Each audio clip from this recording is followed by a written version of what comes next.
ఆంధ్రప్రదేశ్‌లో సిట్ విచారణ చేస్తున్నటువంటి మద్యం కేసులు యాక్చువల్‌గా వాళ్ళు మొదలెట్టారు. దాన్ని ఎక్కడికెక్కడికో తిప్పుతూ ఉన్నారు. ఎక్కడ ముగించాలనుకుంటున్నారో వాళ్ళకి కూడా అర్థం కాకుండా ఉంది అని వివిధ మీడియాలలో వార్తలొస్తూ ఉన్నాయి.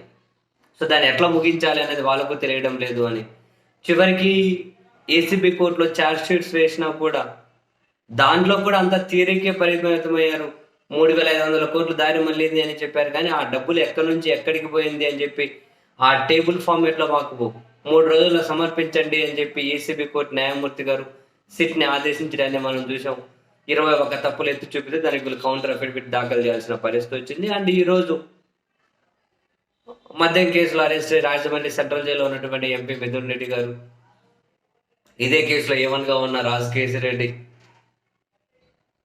వీళ్ళందరూ ఏసీబీ కోర్టుకు విచారణ కోసం అని చెప్పి వచ్చారు. ఈ క్రమంలో ఇంతకుముందు 11 కోట్ల రూపాయలు సీజ్ అయింది, అది రాజకేశిరెడ్డిదే అని చెప్పి చెప్పారు కదా. దానికి సంబంధించి ఆ డబ్బు నాది కాదు అని రాజకేశిరెడ్డి పిటిషన్ వేస్తే ఆ పిటిషన్ మీద కూడా విచారణ జరిగింది. ఆయన క్లియర్గానే చెప్పారు. ఆ డబ్బు నాది అని వీళ్ళు చెబుతున్నది నిజమైతే ఆ డబ్బుకు సంబంధించి డబ్బు మీద కానీ అట్టపెట్టెల మీద కానీ ఎక్కడైనా నా వేలిముద్రలు అయితే ఉంటాయి కదా నా డబ్బు అయినప్పుడు. మరి ఆ వేలిముద్రలు ఎక్కడున్నాయో వాళ్ళు చూపించాలి.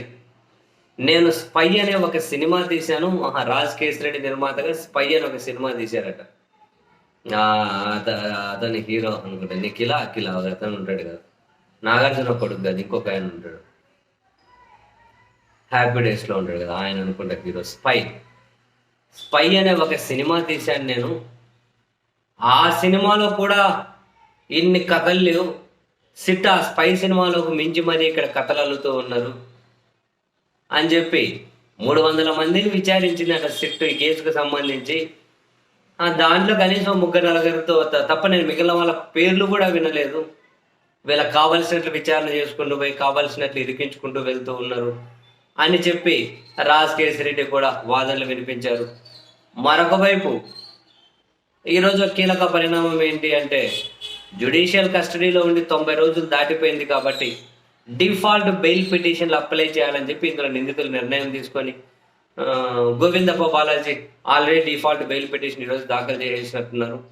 మిగిలిన నిందితులు 90 రోజులు దాటితే డిఫాల్ట్ బెయిల్ రావాలి కాబట్టి మిగిలిన నిందితులు కూడా ఈ కేసులో డిఫాల్ట్ బెయిల్ పిటిషన్లు వేయాలి